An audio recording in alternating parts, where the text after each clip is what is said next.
नमस्कार। कभी सोचा है कि हमारी संसद जो देश के लिए इतने बड़े बड़े कानून बनाती है, वो खुद अपना कामकाज, अपना डे टू डे बिजनेस कैसे चलाती है? हाँ, ये एक दिलचस्प सवाल है। मतलब लोकसभा और राज्यसभा के अंदर कौन तय करता है कि भाई किस मुद्दे पर कितनी देर बहस होगी, वोटिंग का तरीका क्या होगा, या समझ लीजिए किसी जांच के लिए कोई समिति बनानी है तो वो कैसे बनेगी? हाँ, ये प्रक्रियाएं कहाँ से आती हैं? ये सब पर्दे के पीछे नहीं होता, बल्कि इसकी जो चाबी है वो है भारतीय संविधान के एक खास अनुच्छेद में, अनुच्छेद 118। तो आज हम इसी अनुच्छेद 118 पर एक गहन चर्चा करने वाले हैं। हमारे पास जो स्रोत सामग्री है वो इसी अनुच्छेद की परतें खोलती हैं, और हमारा मिशन है ये समझना कि ये अनुच्छेद सिर्फ संविधान की किताब में लिखी कुछ पंक्तियां नहीं हैं, बल्कि ये कैसे संसद की आज़ादी, उसकी कार्यकुशलता और यहाँ तक कि हमारे लोकतंत्र की सेहत से जुड़ा है। बिल्कुल, इसका असर काफी गहरा है। तो चलिए शुरू करते हैं और देखते हैं कि अनुच्छेद 118 आखिर है क्या और ये इतना महत्वपूर्ण क्यों है। तो सबसे पहले अनुच्छेद 118 का सार क्या है? ये कहता क्या है, बिल्कुल सीधे शब्दों में? देखिए, सीधे शब्दों में कहें तो ये अनुच्छेद संसद के दोनों सदनों को, यानी लोकसभा और राज्यसभा को एक बहुत महत्वपूर्ण शक्ति देता है। कौन सी शक्ति? वो शक्ति है अपनी प्रक्रिया, या अपना प्रोसीजर, और अपने कार्य संचालन यानी कंडक्ट ऑफ बिजनेस के लिए नियम खुद बनाने की। अच्छा, मतलब संसद अपने घर के नियम खुद तय करेगी, ये तो बड़ी बात है। हाँ बिल्कुल, ये सुनने में शायद सीधा लगे, लेकिन इसका मतलब बहुत गहरा है। ये असल में संसदीय स्वायत्ता यानी पार्लियामेंट्री ऑटोनॉमी का आधार है। संसदीय स्वायत्ता, इसको थोड़ा और समझाएंगी? जरूर। सोचिए, अगर संसद को अपने कामकाज के तरीके तय करने के लिए मान लीजिए सरकार पर या किसी और बाहरी संस्था पर निर्भर रहना पड़ता, तो क्या वो वाकई स्वतंत्र रह पाती? नहीं, तब तो दबाव रहता हमेशा। बिल्कुल। तो ये स्वायत्तता या ऑटोनॉमी सुनिश्चित करती है कि संसद बिना किसी बाहरी दबाव के प्रभावी ढंग से अपना काम कर सके। अपने नियम खुद बनाना, मतलब अपने कामकाज पर अपना नियंत्रण रखना। और इन नियमों का दायरा बहुत बड़ा होता है, जैसा हमारे स्रोत भी बताते हैं। इसमें लगभग सब कुछ शामिल है। जैसे क्या क्या आता है इसमें? जैसे सदन की बैठक शुरू होने के लिए कम से कम कितने सदस्य मौजूद होने चाहिए, जिसे कोरम कहते हैं। अच्छा, कोरम। हाँ। फिर किस सदस्य को कब और कितना बोलने का समय मिलेगा, बहस कैसे होगी, प्रश्नकाल कैसे चलेगा जहां सदस्य सरकार से सवाल पूछते हैं। हाँ, क्वेश्चन आवर तो बहुत महत्वपूर्ण होता है। बिल्कुल। और शून्यकाल 0 आवर, उसका संचालन कैसे होगा। फिर अलग अलग विषयों पर जांच या विचार के लिए संसदीय समितियां कैसे बनेंगी, उनकी शक्तियां क्या होंगी। ये सारे नियम ही संसद की रोजमर्रा की कार्यवाही की, आप कह सकते हैं, रीढ़ है। ये तो वाकई काफी व्यापक है, संसद का पूरा ढांचा ही नियमों पर टिका है। लेकिन देखिए, नियम बना लेना एक बात है, पर उन्हें लागू करवाना, खासकर जब सदन में माहौल गर्मा गर्म हो, बहस तेज हो, वो तो बिल्कुल दूसरी बात हुई। हाँ, ये चुनौती तो रहती है। तो ये सुनिश्चित करने की जिम्मेदारी किसकी है कि सब कुछ नियमों के दायरे में रहे सदन में? एक तरह से कहें तो रेफरी कौन होता है? हाँ, रेफरी शब्द ठीक है एक तरह से। ये जिम्मेदारी होती है सदन के पीठासीन अधिकारी की। पीठासीन अधिकारी मतलब लोकसभा में अध्यक्ष, जिन्हें हम स्पीकर कहते हैं, और राज्यसभा में सभापति, जो हमारे उपराष्ट्रपति होते हैं। अच्छा, स्पीकर और चेयरमैन। जी। उनका काम सिर्फ बैठक की अध्यक्षता करना ही नहीं है, बल्कि ये देखना भी है कि सदन की कार्यवाही जो स्थापित नियम है, जो परंपराएं हैं, उनके अनुसार ही चले।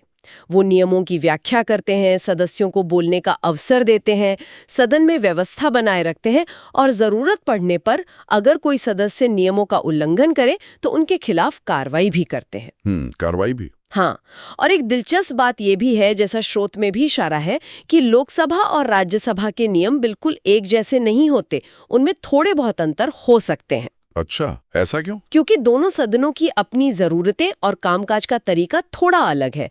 राज्यसभा राज्यों का प्रतिनिधित्व करती है, उसकी भूमिका थोड़ी अलग है, तो उनके नियम उसी हिसाब से बने हैं। समझ गया। अब थोड़ा पीछे चलते हैं इतिहास में। जब संविधान बन रहा था, तब इस अनुच्छेद को शामिल करने के पीछे क्या सोच थी? संविधान निर्माताओं ने संसद को यह सेल्फ रूल की शक्ति क्यों दी? क्या इस पर बहस हुई थी? हाँ, ये बहुत महत्वपूर्ण सवाल है और इस पर संविधान सभा में काफी सोच विचार हुआ था। हमारे स्रोत खास तौर पर डॉक्टर बाबा साहेब अम्बेडकर के विचारों का जिक्र करते हैं। उनका मानना था, और कई अन्य सदस्यों का भी, कि एक जीवंत लोकतंत्र के लिए ये बेहद जरूरी है कि विधायिका यानी हमारी संसद अपनी गरिमा और अपनी स्वतंत्रता बनाए रखे। स्वतंत्रता? किस तरह की स्वतंत्रता? स्वतंत्रता अपने नियम खुद बनाने की।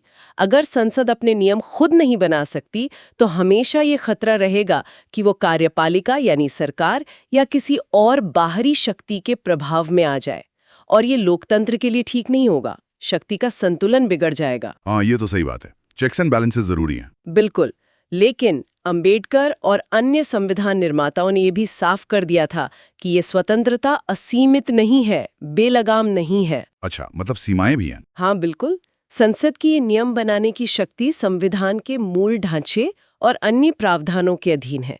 इसका मतलब ये हुआ कि संसद ऐसा कोई नियम नहीं बना सकती जो खुद संविधान का ही उल्लंघन करता हो या नागरिकों के मौलिक अधिकारों के खिलाफ जाता हो। ये बहुत जरूरी बिंदु है। जी, तो अनुच्छेद 118 एक तरह से एक संतुलन साधने की कोशिश है। ये संसद को अपने आंतरिक मामलों को चलाने की पूरी आज़ादी देता है ताकि वो लचीले ढंग से एफिशिएंटली काम कर सके, लेकिन साथ ही ये भी सुनिश्चित करता है कि वो संविधान के दायरे में रहकर ही काम करें। ये शक्ति पृथक्करण यानी सेपरेशन ऑफ पावर्स के सिद्धांत को भी मजबूत करता है। यानी स्वतंत्रता भी और जिम्मेदारी भी, एक संतुलन। अब आज के दौर में आते हैं। अनुच्छेद 118 आज कितना प्रासंगिक है? क्या ये सिर्फ एक किताबी प्रावधान बनकर रह गया है या वाकई जमीन पर इसका असर दिखता है? और क्या इसके तहत कोई ठोस नियम पुस्तिकाएं हैं जिन्हें इस्तेमाल किया जाता है? नहीं, ये किताबी प्रावधान बिल्कुल नहीं है। ये आज भी उतना ही प्रासंगिक है, बल्कि मैं कहूंगी शायद पहले से भी ज्यादा। संसद का हर दिन, हर कार्रवाई इसी अनुच्छेद से मिली शक्ति के आधार पर चलती है। और हाँ, ठोस नियम पुस्तिकाएं बिल्कुल हैं। स्रोत बताते हैं कि लोकसभा के लिए rules of procedure and conduct of business in Lok Sabha नाम के एक विस्तृत नियम पुस्तिका है। काफी भारी भरकम होगी शायद। हाँ, काफी मोटी किताब होती है। इसी तरह राज्यसभा के लिए भी उनकी अपनी rules of procedure and conduct of business in the council of states Rajya Sabha है। इनमें हर छोटी बड़ी प्रक्रिया के लिए, मतलब सवाल पूछने से लेकर बिल पास करने तक, सबके लिए नियम दिए गए हैं। अच्छा, और क्या ये नियम पत्थर की लकीरें हैं या इनमें बदलाव भी होता है? नहीं, ये पत्थर की लकीर नहीं है। ये नियम जड़ नहीं है। समय और जरूरत के हिसाब से इनमें बदलाव होते रहते हैं और होने भी चाहिए। बदलाव कैसे होते हैं? कौन करता है? संसद की अपनी एक नियम समिति यानी रूल्स कमेटी होती है, दोनों सदनों की अलग अलग। ये समिति समय समय पर इन नियमों की समीक्षा करती है और अगर जरूरत महसूस हो तो संशोधनों की सिफारिश कर सकती है, जिन्हें फिर सदन स्वीकार करता है। जैसे स्रोत में 2030 के नए संसद भवन का उदाहरण दिया गया है।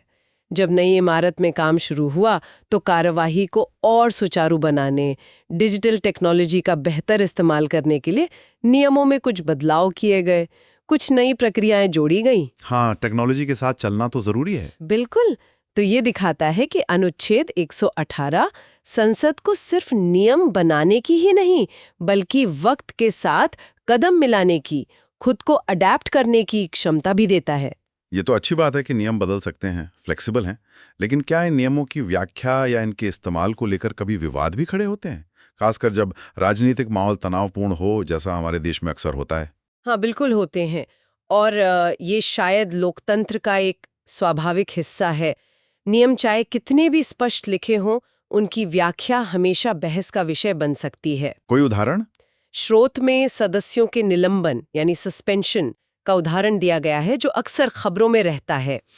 जब किसी सदस्य को सदन की कार्यवाही में बाधा डालने या किसी और वजह से निलंबित किया जाता है, तो अक्सर ये सवाल उठता है कि क्या नियम का सही इस्तेमाल हुआ, क्या पीठासीन अधिकारी का फैसला निष्पक्ष था? हाँ, ये बहस तो हम सुनते ही रहते हैं। बिल्कुल।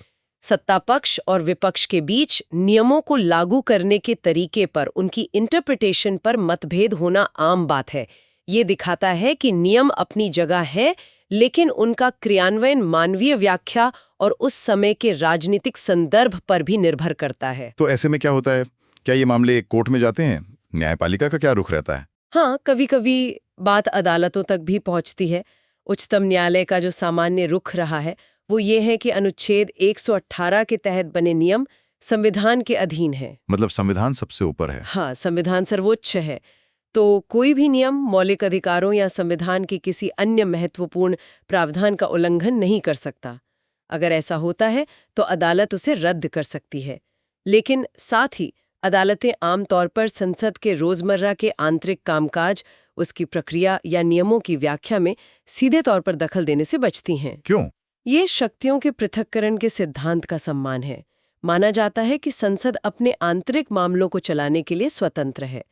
तो अदालतें तभी हस्तक्षेप करती हैं जब नियमों से संविधान का कोई स्पष्ट उल्लंघन हो रहा हो या प्रक्रिया में कोई बहुत बड़ी गड़बड़ी हो। ये एक बहुत ही नाजुक संतुलन है जिसे बनाए रखना होता है। समझ गया।